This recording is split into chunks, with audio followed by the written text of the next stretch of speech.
నమస్కారం. రుద్ర న్యూస్కు స్వాగతం. కేంద్రంలో ప్రధానమంత్రిగా నరేంద్ర మోడీని మూడవసారి, కరీంనగర్ పార్లమెంట్ ఎంపీ అభ్యర్థిగా బండి సంజయ్ కుమార్ని రెండవసారి భారీ మెజార్టీతో గెలిపించాలంటూ హుస్నాబాద్ పట్టణంలో 20వ వార్డులో 21వ బూత్ నెంబర్లో పట్టణ బీజేపీ అధికార ప్రతినిధి, బూత్ అధ్యక్షులు నారోజు నరేష్ ఆధ్వర్యంలో ఇంటింటికి తిరుగుతూ అభివృద్ధికి పట్టం కట్టాలంటూ ఓటర్లను కోరారు. ఓటర్ స్లిప్స్ ఇస్తూ వీధులలో స్టిక్కరింగ్స్ వేయడం జరిగిందని అన్నారు.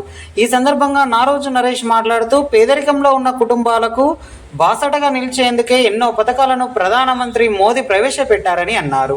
కరీంనగర్ పార్లమెంట్ అభ్యర్థి బండి సంజయ్ కుమార్ని భారీ మెజార్టీతో గెలిపించాలని ఓటర్లను అభ్యర్థించడం జరిగింది.